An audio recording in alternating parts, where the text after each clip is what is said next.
오랫동안 수많은 사람들이 그를 따르며 찬사를 보냈지만 그는 자기 자신을 위해서는 어느 누구도 바란 적이 없다네. 그의 단 한 가지 바람은 구세주를 알리는 것, 그리스도의 이름만을 높이는 것이라네. 다른 이들은 누가 가장 큰 자인가를 놓고 다투었지만 그는 남보다 두드러져 보이기를 좋아하는 자가 결코 아니었고, 그는 주께서 복을 내리시는 다른 사람을 시기하지도 않았다네. 오히려 그는 다른 사람이 받는 복을 자신의 성공인 양 기뻐했다네. 찰스 웨슬리, 고 조지 위필드 목사에게 바치는 비가 1770년. 나로 하여금 모든 사람의 종으로 있게 하라. 앞에서 살펴보았다시피 위필드는 칼빈주의적 감리교 연합 의장직을 더 이상 수행하지 않겠노라고 선언했지만, 그럼에도 불구하고 그 연합에 소속된 몇몇 공동체들은 그의 사퇴를 인정하려고 하지 않았다. 그 공동체들은 주로 그의 사역 아래서 회심한 남녀들로 구성되어 있었으며 위필드에 대한 그들의 애정은 요지부동이었다.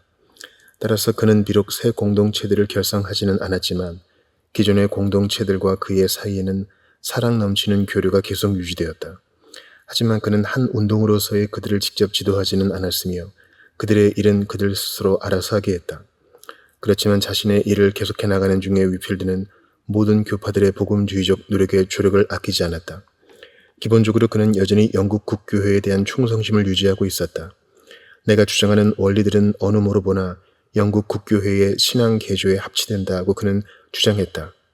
그리고 이 신칭의의 교리를 부인하는 국교회 측의 한 목사에게 그는 이것은 영국 국교회의 교리이요, 이 교리와 그 위의 복음주의적 원리를 붙잡지 않고서야 어찌 일관성 있는 신실한 자세로 국교회의 녹을 먹을 수 있겠소? 라고 말했다. 위필드는 그 자신이 복음주의적 기독교의 대원리들을 설파했을 뿐만 아니라 다른 성직자들에게도 영향을 끼쳐 그 원리들을 믿고 설교하게 만들고자 했다. 1741년에 그는 이렇게 연설했다. 내 귀한 형제에게 주는 한마디 권면의 말이니 그대는 하나님께서 분발시키사 길과 산울가와 거리와 골목으로 나가서 불쌍한 죄인들을 불러오게 하실 자이라. 오 내 형제여, 우리 귀하신 주님의 교회를 불쌍히 여기시오. 그것은 그분께서 자신의 보혈로 값주고 사신 것이니 그들 중 어느 하나도 목자 없는 양이 되게 하지 마시오. 그보다 더 나쁜 것은 눈먼 지도자가 눈먼 자들을 인도하여 지식의 부족으로 말미암아 그들을 멸망하게 만드는 것이라오. 위필드는 주교로 안수받은 자라 할지라도 거듭나지 않고서는 예수 그리스도의 참 사역자일 수 없다고 말했다. 또한 그는 모든 목회자들에게 촉구하기를 주일날 하루 설교하는 것에 만족하지 말고 일주일 내내 설교하라고, 5교에서도 설교할 것이며 자기 교구에만 머물러 있지 말고 잃어버림 받은 영혼이 있는 곳이면 어디라도 가서 하나님의 은혜를 그들에게 선포하라고 말했다. 그런 행동들은 당국의 반대를 받기도 할 것이고 세상의 미움을 사기도 하겠지만 하나님의 축복을 증거하기도 할 것이라고 그는 그들에게 확신시켰다. 세월이 흐름에 따라 영국 국교회 내에서도 새로운 복음 전도자들이 양성되었는데 1755년 5번째로 아메리카를 방문하고 돌아온 그는 이렇게 말했다. 최근 많은 사람들이 십자가에 달리신 구세주를 전파할 수 있도록 각성되었다는 소식을 들으니 참으로 반갑습니다. 이것은 허다한 제사장의 무리도 이도에 복종하니라 하신 성경 말씀이 성취된 것임이 분명합니다. 또한 평신도들 중에서도 건전한 신앙을 갖고 담대하게 증거 사역을 하는 뛰어난 인물들이 있었다. 위에서 말한 성직자들 중에는 어떤 특별한 인물의 영향 없이 회심한 사람들도 있었는데 그들의 삶은 구원이 하나님의 역사라는 주목할 만한 증거이다. 그러나 위필드, 웨슬리 형제, 헌팅든 부인 등이 모두 영국 국교회의 일원이었고 또 국교회의 발전을 도모하였으므로 우리는 위의 성직자들이 복음의 원리면에서 그들의 영향을 받지 않을 수 없었을 것이라 확신할 수 있다. 더욱이 이 복음주의적 성직자들과 평신도들은 사실상 모두 칼빈주의자들이었다. 우리는 웨일즈의 다니엘 로랜드와 호엘 데이비즈, 콘웰의 조지 톰슨과 사무엘 워커, 런던의 윌리엄 로메인과 마틴 머덴, 미들랜드의 존 베리지와 토마스 호위즈, 요크셔의 윌리엄 그림쇼와 헨리 벤 등의 이름에 주목한다. 평신도들 중에는 아메리카의 그의 이름을 따서 세워진 대학에서 기념되고 있는 인물인 다트머스 경, 수출업으로 큰 재산을 축적한 존 손튼, 크게 성공한 양모 상인 제임스 아일랜드 등이 있다. 이들 모두 은혜의 교리를 믿고 있었던 탓에 이 사람들과 위필드, 헌팅든 부인 사이에는 따뜻한 교제가 이루어졌다. 또한 이 사람들은 웨슬리가 이룬 많은 업적 때문에 웨슬리 역시 존경하기는 했지만 대체로 그와의 교제는 위필드와의 그것에 비해 그리 친숙하지 못했다. 위필드는 칼빈주의적 감리교를 지도하는 일을 포기하였지만 이제 영국 국교회 내에서 복음주의파가 발전하였고 위필드가 보여준 모험은 이 복음주의파가 형성되는 데 중요한 요인이 되었다. 기독교의 모든 분파는 영국 국교회의 복음주의파에 빚진 바가 큰데 그것은 복음주의파가 신학적인 면에서나 기독교 찬송 그리고 해외 선교 분야에서 기여한 것이 많기 때문이다. 위필드는 웨슬리 형제에게도 이바지한 바가 있다. 그중 매우 뚜렷한 공헌 한 가지를 든다면 그 형제가 서로 갈라서는 것을 막아주었다는 것이다. 요한 웨슬리의 편지를 편집한 사람인 느헤미야 커녹의 말을 빌리자면 요한 웨슬리와 찰스 웨슬리의 분열은 감리교 공동체를 두동강 냈거나 어쩌면 그 운동 자체를 바람에 휘날려 버렸을지도 모른다. 1749년에 찰스 웨슬리는 결혼했다. 그의 신부는 마마두크 구인의 딸인 사라 구인이었으며 마마두크는 상당한 재산과 권세를 가진 사람으로서 남웨일즈의 저택 가스 하우스에 살고 있었다.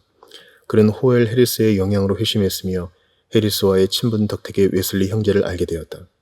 사라는 우아하고 재능 많은 아내 역할을 했고 찰스는 아주 행복한 결혼 생활을 했다. 몇 달 후 요한 웨슬리도 결혼 결심을 했다. 요한은 뉴캐슬의 요크셔에 학교와 고아원을 창설했는데 그곳에서 일하는 직원 중에 그레이스 머리라는 젊고 매력적인 과부가 한 사람이 있었다. 머리 부인은 열심히 있는 그리스도인인데다가 기도를 많이 하는 여인이었으며 많은 감리 교도들이 자신들이 어려울 때 그녀가 자신들에게 따뜻한 사랑과 도움을 베풀었다고 증거하기도 했다. 1748년 웨슬리 휘하의 유능하고 젊은 설교자 중에 하나였던 존 베넷이 병이 나서 머리 부인의 간호를 받게 되었다. 베넷은 유복한 가정 출신인데다가 변호사 교육까지 받은 사람으로서 평신도 설교자 중의 하나로 웨슬리에게 인정받아 신념을 가지고 설교하는 설교자였다. 그는 하나님의 기름 부음 받은 사람으로서의 자질을 유감없이 발휘하였고 몇 군데의 공동체를 창설하기도 했다. 베넷은 5달 동안 머리 부인의 간호를 받았다. 당시 두 사람은 각각 33살 정도였으며 그들 사이에는 생기 있는 우정이 싹트기 시작했고 그가 그곳을 떠나기 전 두 사람은 결혼하기로 약속을 했다. 그런데 그 후 얼마 안 되어 요한 웨슬리도 병이 났고 그 역시 머리 부인의 간호를 받게 되었다. 그녀는 자신이 베넷을 사랑하고 있다고 생각했으나 웨슬리가 가까이 있게 되자 이제는 웨슬리를 사랑하고 있다고 느끼게 되었다. 더욱이 웨슬리도 똑같이 그녀를 좋아했으며 건강이 좋아지자 그는 전도 여행에 그녀를 데리고 갔다. 아일랜드에 머무는 동안 그들은 사실혼 관계를 의미하는 관계에 들어가되 첫날 밤은 결혼식 후에 갖기로 했다. 그러나 브리스톨로 돌아온 머리 부인은 웨슬리가 다른 여인에게 애정을 보이고 있다는 이야기를 듣게 되었고 그리하여 다시 그녀는 베넷에게 돌아서 버렸다. 그러나 웨슬리를 다시 만났을 때 그녀는 그와 함께 살다가 죽기를 원한다고 말했으며 이에 요한은 동생 찰스와 감리교측 사람들에게 이 사실을 알리고 가능한 한 빨리 결혼 문제를 종결 지을 계획을 세웠다. 그러나 찰스 웨슬리는 그레이스 머리가 비록 훌륭한 여인이기는 하지만 웨슬리와 결혼할 수 있는 입장은 못 된다고 생각했다. 또한 그는 요한이 자기 지위를 이용하여 베넷으로부터 그녀를 빼앗는 것이라고 생각했으며 그래서 그런 일을 막기로 결심했다. 성급한 성격의 그는 급히 말을 타고 그레이스가 머물고 있는 북부 영국으로 달려가 그녀를 자기 뒤에 태우고는 베넷을 찾으러 갔다.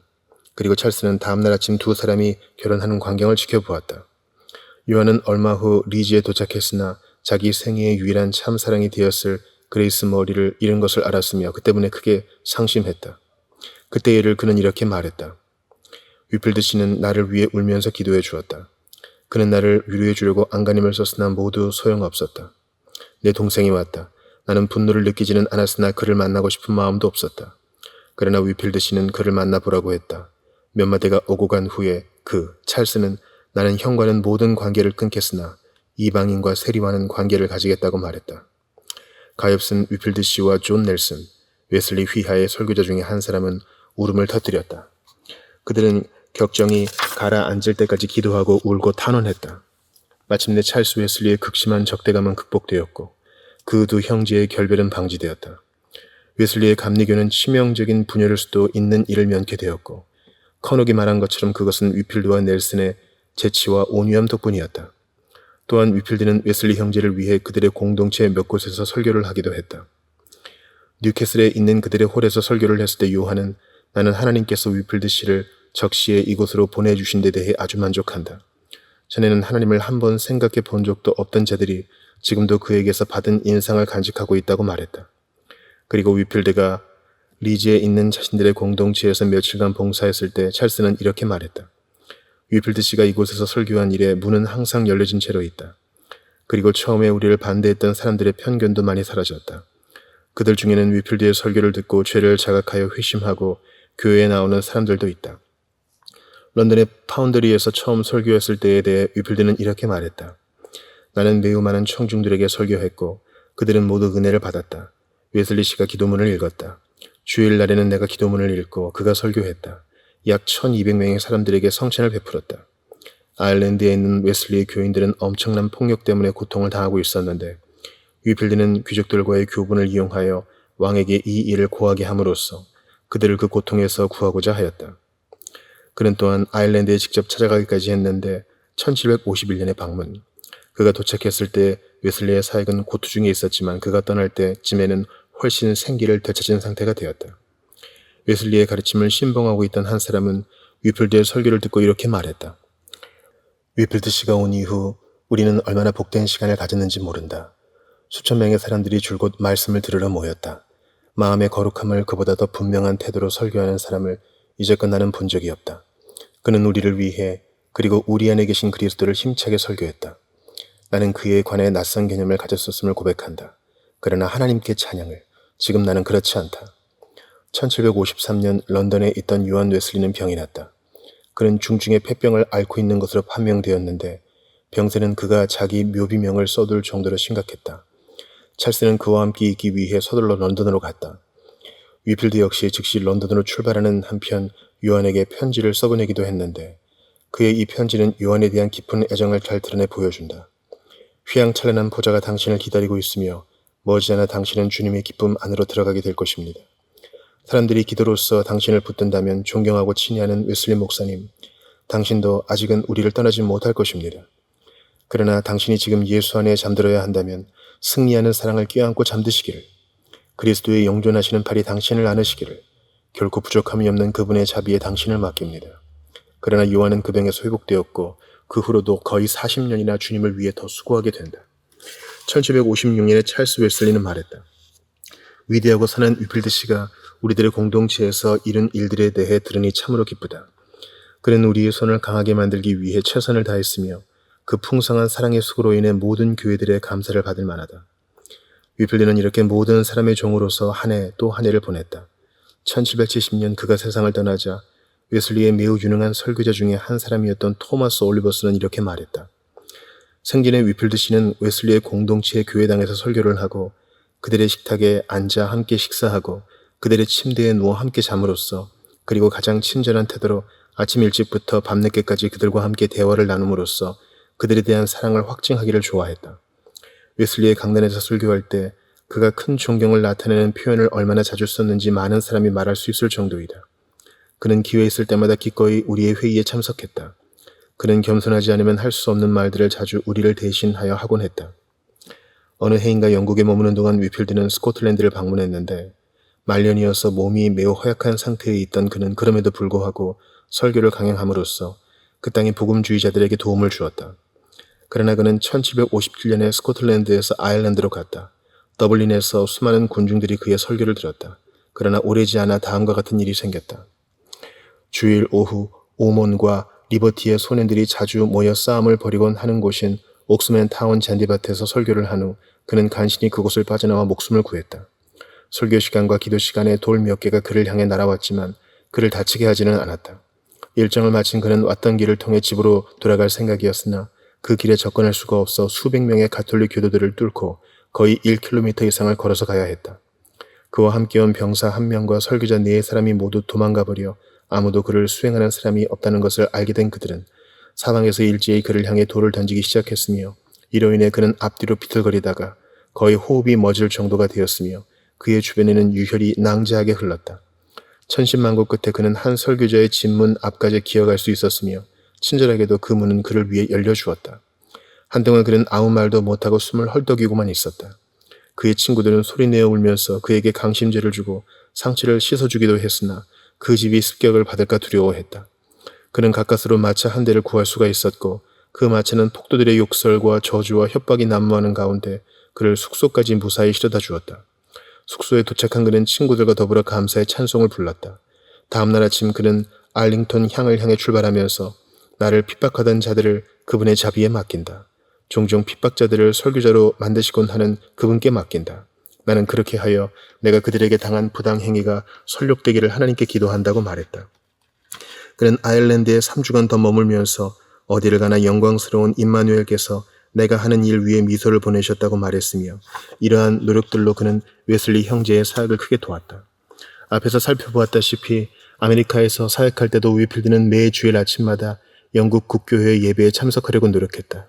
그러나 주교 대리 가든에게 모진 대접을 받고 남부에서는 그 습관을 포기할 수밖에 없었지만 북부에 갔을 때는 다시 그 노력을 계속했다. 위필드의 조력은 건전한 신앙을 가진 다양한 교파 사람들에게 환영을 받았다. 그는 뉴 잉글랜드의 독립교회, 회중교회 사람들과도 함께 일했고 로드 아일랜드와 그 밖의 곳에 있는 침례 교도들과 식민 대륙 중부의 장로 교도들과도 함께 일했다. 이 모든 노력을 통해 그는 단순히 그 교회의 목사들이 이미 믿고 있는 복음을 설교했다. 위필드는 자신에게 충성하려는 그 수많은 사람들을 구속시키려는 시도는 전혀 하지 않았다. 그는 다만 복음을 전하는 사역자라면 누구든 돕기 위해 그들 가운데로 들어갔으며 그들과 지속적이고도 조직화된 관계를 맺을 수 있는 좋은 기회들이 많이 있었음에도 불구하고 결코 그렇게 하지 않았다.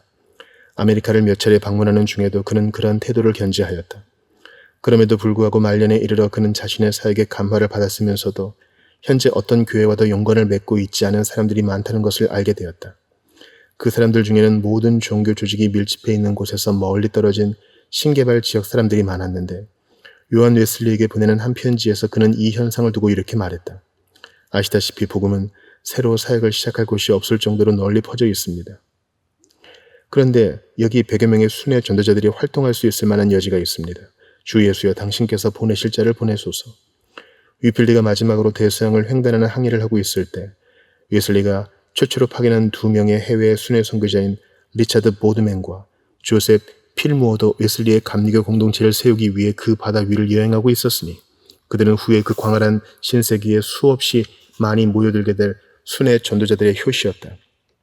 말기에 거의 20여 년간을 영국과 웨일즈와 스코틀랜드와 아일랜드에서 그리고 식민대륙 아메리카 전역에서 건전한 신앙을 가진 자들을 도우며 보낸 위필드는 그가 엄명한 다음의 원칙이 실제로 효과를 발하게 만들었다. 나는 다만 모든 사람의 종이 되기를 원한다.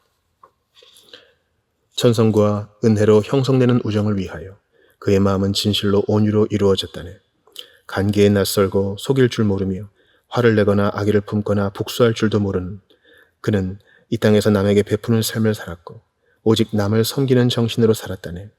오직 사단의 회가 그를 두려워할 뿐 그는 주님을 사랑하는 모든 사람에게 사랑을 받았다네. 찰스 웨슬리, 고 조지 위필드 목사에게 바치는 피가 1770년. 위필드의 동역자들. 위필드의 삶은 처음 시작되어 똑같은 길로 계속되었다. 그는 좌로나 우로 치우치지 않았고 육신의 병에 찾아올 때만 잠깐씩 그 맡을 수 없을 정도로 크고도 많은 수고를 멈출 뿐이었다. 그는 영국에 머무는 동안에는 1년에 한 번씩 스코틀랜드를 다녀왔으며 아메리카도 4차례나 방문했다.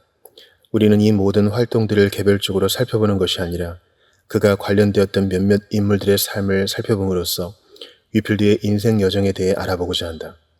찰스 웨슬리. 찰스는 16년 동안을 지칠 줄 모르는 열심을 가지고 5개 설교자로서 수고했다. 그는 복음을 선포하는 일에 두려움을 모르는 사람이었다. 그의 입에서 나오는 말들에는 힘이 있었다. 그는 담대함으로 폭도들에 맞섰고 사실상 일정한 가정도 꾸리지 못한 채 살았으며 무엇보다도 수많은 영혼들을 예수 그리스도께 인도하는 일에 하나님의 쓰임을 받았다. 그는 감리교 공동체들을 창설하고 유지하는 일에서 줄곧 그의 형의 동역자 노릇을 했다. 1750년경 찰스는 신학적 사상에서 어떤 변화를 겪었다. 앞에서도 보았다시피 그는 죄 없이 완전한 상태에 대한 요한의 가르침을 더 이상 완전히 믿지 않게 되었고 그 대신 이제는 예정론을 어느 정도 받아들이게 되었다. 1752년에 그는 위필드에게 편지를 써보내 그와 운명을 함께할 뜻을 비추었다. 하지만 위필드는 이렇게 대답했다.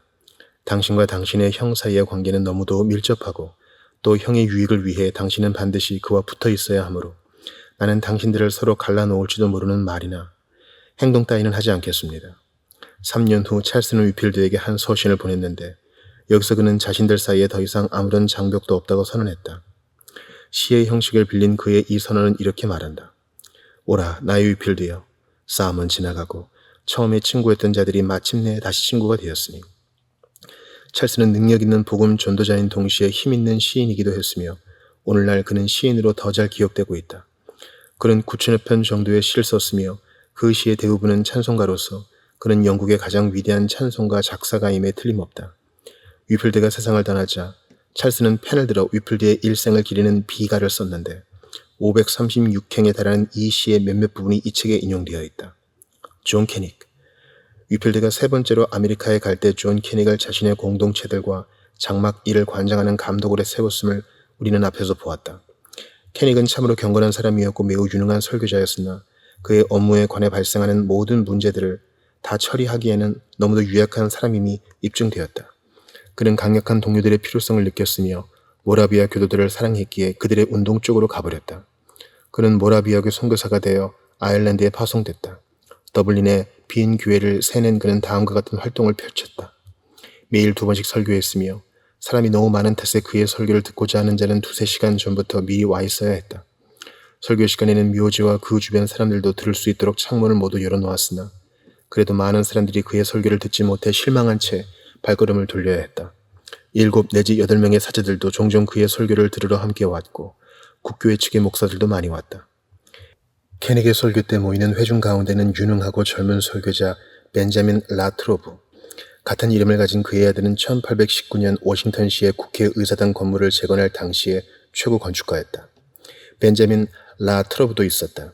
캐닉은 라트로브에게 더블린에서의 사역을 맡겨놓고 자신은 북아일랜드에서 설교해 달라는 요청을 받아들여 그곳으로 갔다.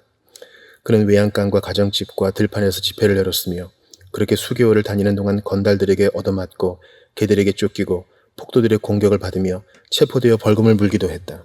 그와 그의 아내는 극도로 가난한 상태가 될 때도 많았지만 주님 안에서 그는 풍성한 기쁨을 누렸다. 그는 참을성이 많고 친절했으며 사람들은 그에게서 아름답고도 실제적인 기독교의 자태를 보았다.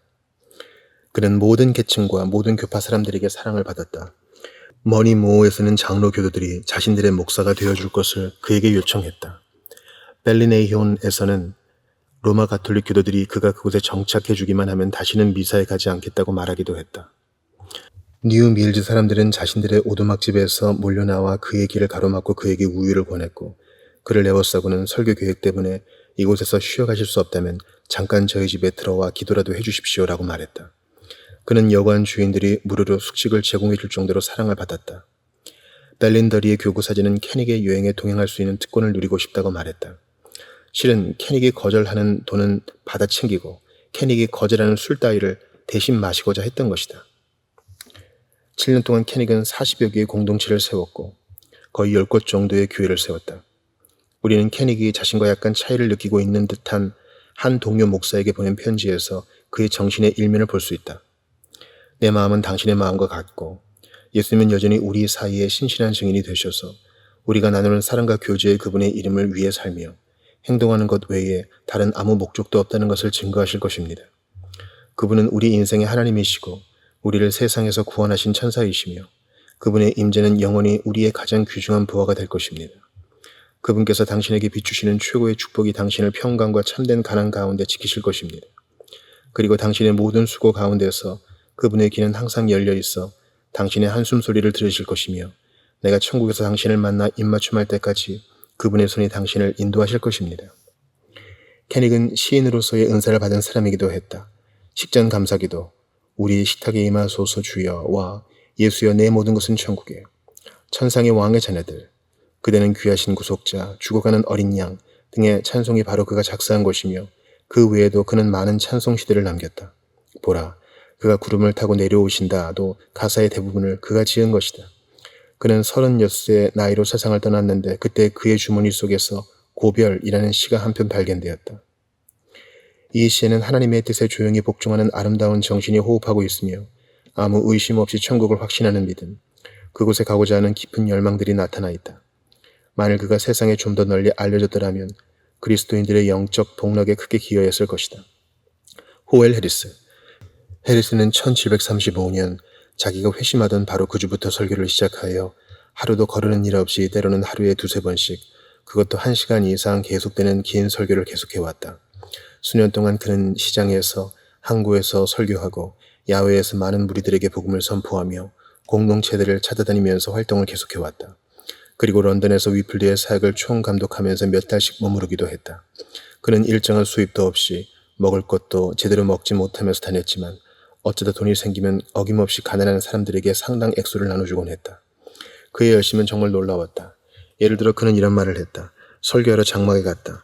사단이 자기 종들에게 약간 노했고 하나님께서는 그에 따라 나를 내적으로 강하게 하셨다. 엄청나게 많은 사람들이 모였다. 땀을 너무 많이 흘려서 옷이 모두 젖어버렸고 기운을 모두 써버린 탓에 걷기가 힘들었다. 오라는 말에 담긴 영광에 관해 설교했다. 나는 힘있고 명쾌한 목소리로 사람들을 부르고 경고하면서 책상을 두드렸다. 그래서 마치 천국 가까이에 와 있는 듯한 느낌이었다. 이번 주에 나는 말을 타고 400km나 가까이 피곤에 지쳐 기진맥진한 채로 여행을 한 후 새벽 2시에 집으로 돌아왔다. 핍박을 받고 있는 일단의 신자들을 격려하기 위해 북부 웨일즈를 다녀온 후 그는 이렇게 썼다.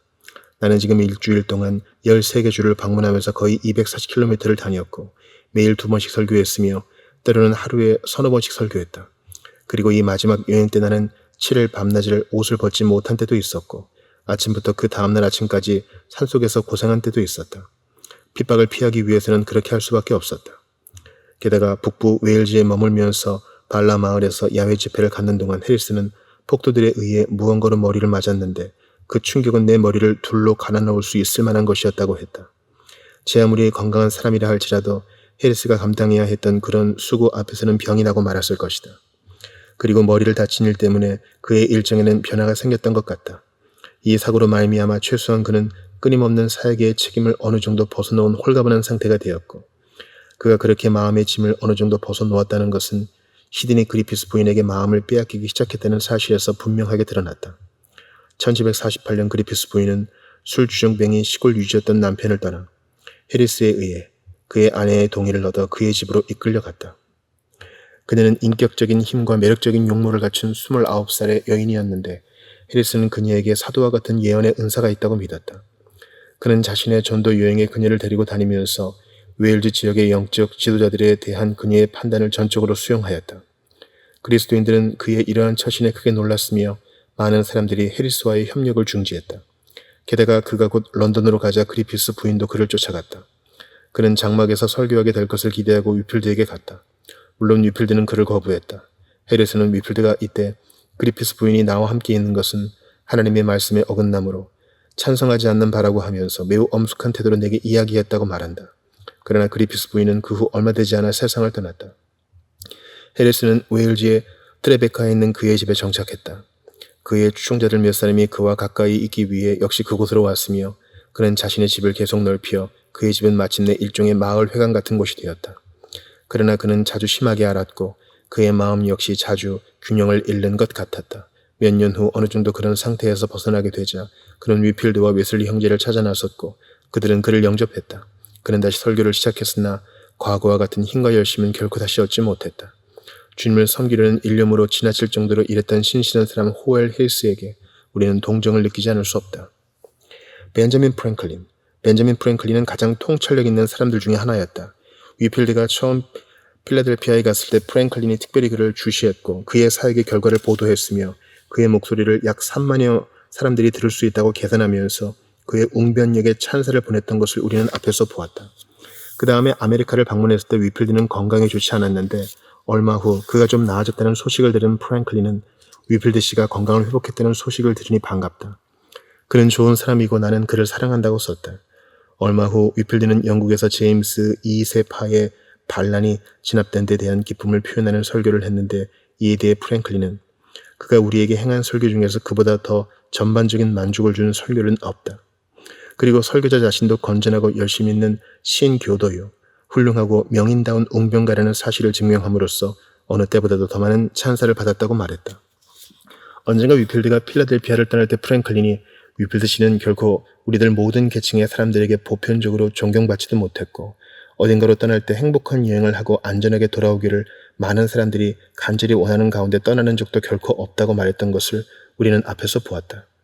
프랭클린은 위필드와 자기 자신과의 관계를 다음과 같은 말로 설명했다. 다음의 진술은 우리가 어떤 사이였는지 그 한 단면을 보여줄 것이다. 어느 땐가 영국에 갔다가 돌아오면서 그는 나에게 편지를 쓰기를 이제 곧 필라델피아에 도착할 텐데 어디에서 묵어야 할지 모르겠다고 했다. 그래서 나는 이렇게 대답했다. 당신은 우리 집을 알지 않소. 불편하지만 그럭저럭 지내주실 수만 있다면 나는 대환영이요. 그는 그리스도를 위해 그런 친절한 제안을 하시는 것이라면 당연히 그 친절을 받아들여야 할 것이라고 답변을 보내왔고, 그래서 나는 나로 하여금 실수를 하게 하지 마시오.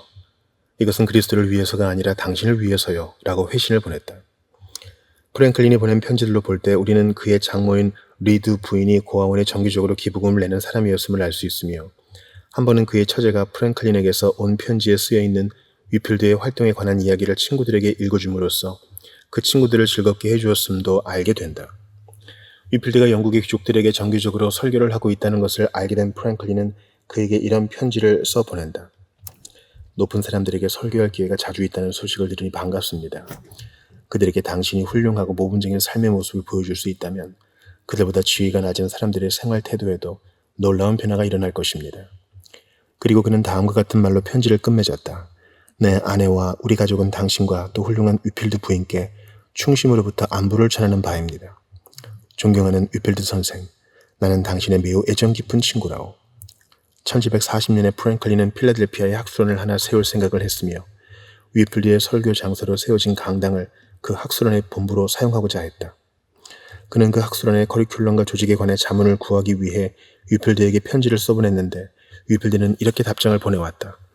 당신의 계획을 몇 번이고 읽어보았으며 이 계획이 널리 찬동을 받으리라 믿어 의심치 않습니다. 그것은 품위 있는 문학활동을 진작시키는데 아주 적합한 계획임에 틀림없습니다. 그러나 제가 생각하기에는 그리스도에 관한 무언가가 빠져있는 것 같습니다.